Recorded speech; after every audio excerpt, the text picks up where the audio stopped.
I'm not getting this here because, first of all, to put it bluntly, I feel like the company disrespects its customers, it scams its customers, it exploits its customers, and those three things that I've talked about in this video just combined. And this year I'm just saying no, I'm not gonna do it. Even if there's no competition, I'm not buying into your game. All right, period. What is going in another direction. And what frustrates me the most is that people are defending this. They're defending this mode and saying 2K is justified. They're bringing out scapegoats of other companies doing it and acting as though this is fine. They're saying that because other companies have done this certain practice, it's totally fine for 2K to do it and keep doing it, and pretty much just mocking their customer base, in my opinion. So let's just watch this trailer real quick and see what it is all about before we keep going.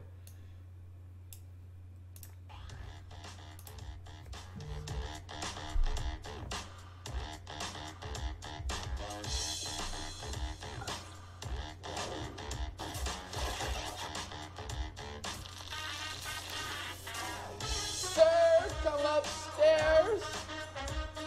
Dunk on.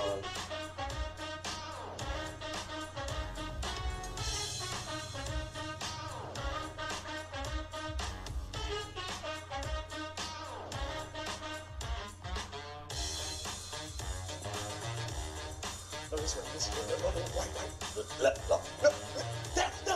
Yes. Not gonna look. Oh, yes!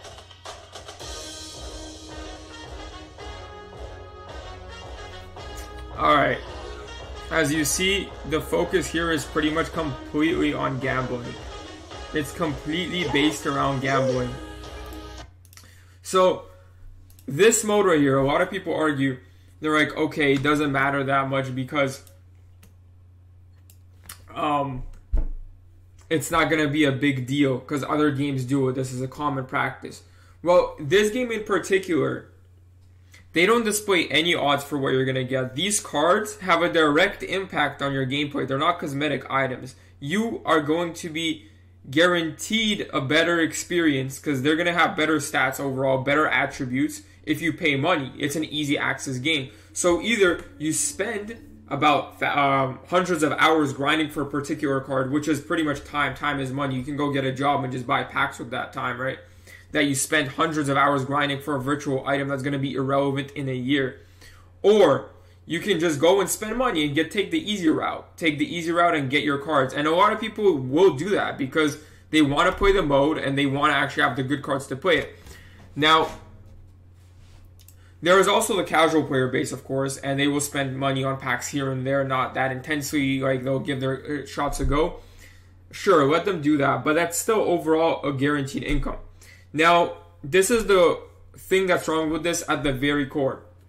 Gambling, this type of conditioning that they're doing for everyone, kids, adults, whoever's playing the game, it's a circuit in your brain that's going to be fed dopamine every time you receive a reward. So they can spin this wheel. When they see something, they're going to be like, yes, they're going to have a rush, and they're going to want to do it again. That's how gambling works. It's the basic parts of gambling. They had to incorporate the theme of gambling into this game. I don't know why. They could have presented these rewards in numerous different ways. Just having them presented on your screen, telling a person, do this, and like once every 3 games, maybe you'll be given a gem, and if you get enough gems, you can buy up your card, for example. That makes sense to me. But they have to incorporate gambling into it. So there's always a chance you can get it, but it's not a guaranteed chance, you know.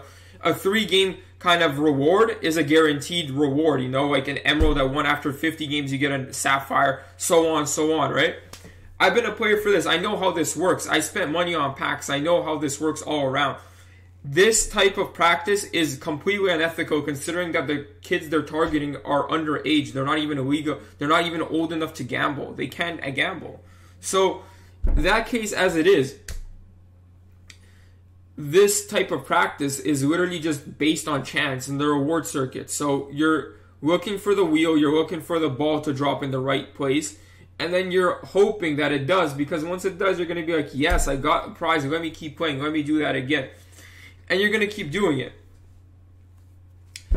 So that's one thing that's bad about my team. That's just one thing, and that's the gambling part everyone's talking about right now. Now, this is the reason I'm not playing it this year at all.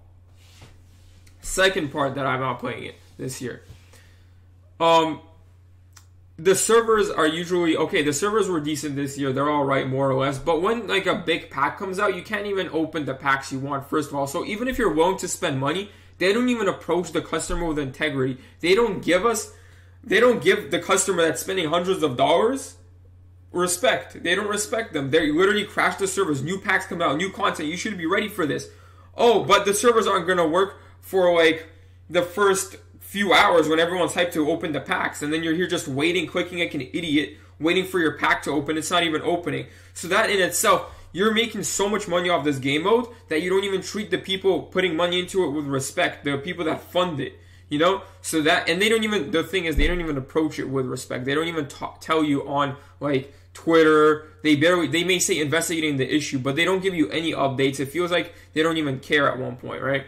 Then another issue, locker codes, right? Locker codes, they hype them up. Like last year for 2K19, they had one coming out for, there was like an event happening, a tournament, and they gave us like a Sapphire locker code, and most of the people got a Ruby Karl Anthony Towns, which at that time of the year was irrelevant. So people waited, they were hyped for that code, and then they give us that. And at times like that, considering the algorithm they worked up to build this whole game mode up, and for people to say, oh, it's just like, they're just like, what is 2K thinking? No, it's not what they're thinking. They're literally scamming you. They're literally treating you like a piece of shit to make you watch the event. And like they know how much control they have over you with these cards, with these tokens, with these packs, that they will stimulate anyway. Like Doritos packs that they do, the giveaways they do. They get these partnerships going because they actually bring you money, because it shows how much control they have over the customer for just spending hundreds on packs and hundreds, and they have you completely grabbed. They grabbed your wallet, they grabbed your mind, and they have you pretty much spending just money upon more money on these packs. And this shows from the odds that are completely terrible. Now, another thing, we're getting to the interesting stuff. So I've been a player of my team, so I very consistently I've gotten the best cards pretty much every year through grinding and spending money. So I can give you some input on this right now. The best cards, the ones you're going to want the most, Kobe Bryant, Pink Diamond Kobe Bryant, Galaxy Opal Kobe Bryant, this. They're not the better versions of them. The top-notch versions, you're going to spend money on them. They're not going to be available for free. Period. I guarantee you. They are gonna have some like sketchy versions of them, yeah, with like maybe 6 Hall of Fame badges, 7 Hall of Fame badges. The ones with like 15 to 20 Hall of Fame badges you're gonna have to spend money on them. They're not gonna be offered to you. So no matter what this year, if you want the best cards, don't get caught up in this advertisement. This advertisement is there to get you started. That's how gambling works. Some gambling places even offer you a credit to get you started. They want to give you free money to get you started because they know you're going to lose the money eventually. Because most people do not have the free will nor mental capacity to understand that they're getting scammed or the need to stop when they're ahead. They don't. Because how do you know when you're going to start losing? You don't. That's the aspect of gambling. You do not know when you're going to start losing. Granted, in 2K, you can't really lose, which is why they're getting away with it. But it is gambling. By definition, it's still gambling. That's 100% established. Regardless of that, though, 2K, the way you lose money in 2K is when you spend on a box of packs and get a bunch of sapphires and rubies. That's how they get you. So there's so many more things at play here that just free advertisements for the game, people opening packs left and right, broadcasting their polls. It is absolutely nuts, the amount of hype around this kind of gambling that is completely center point of this mode. So that's the layout for you. If you want to keep playing this game, go for it. It's up to you. I personally am sitting out of my team this year and for probably years to come. This is a full-priced game. This is a full-priced game that is offering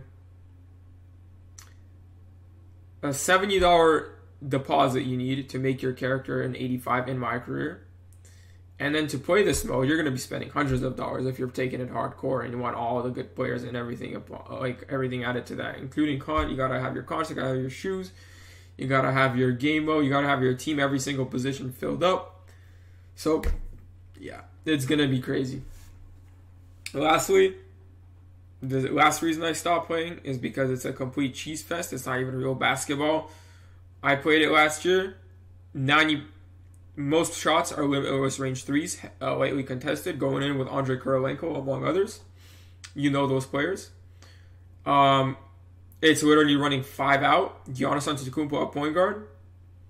And cheese to the max. So it's basically, what is cheese? It's exploits. They exploit the game. People just exploit the easiest methods to get to the hoop to score the basket. Run and repeat those methods. Hope your opponent doesn't stop it. That is what the game comes down to. It's not reacting upon a situation. It's just having a certain set in mind and breaking down the CPU defense. That's how this game operates.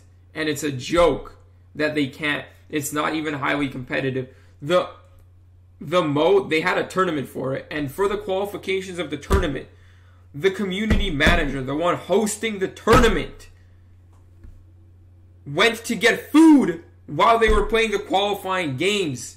And he left the Xbox on. The stream was playing the most unprofessional shit I've ever seen in my life. Half of the screen blurred, started getting dimmer because the Xbox went to like power saving mode. And he just left. And he came back. I don't even know the game. No one watched the game. It was just, first of all, it's highly disrespectful to the players who grinded to get here. And then you can't hold your appetite, so you go get some food? Get the fuck out of here, man. Alright? Honestly, I don't have enough subscribers right now to care about demonetization, but that's the situation we're at right now, man. So, I'm done with it. Anyway, thank you for watching. If you enjoyed this video, drop a sub. I do opinions and video pieces like this on various content. If you want to support the channel, I appreciate it very much, alright? Hopefully you learned something from this video, and peace out.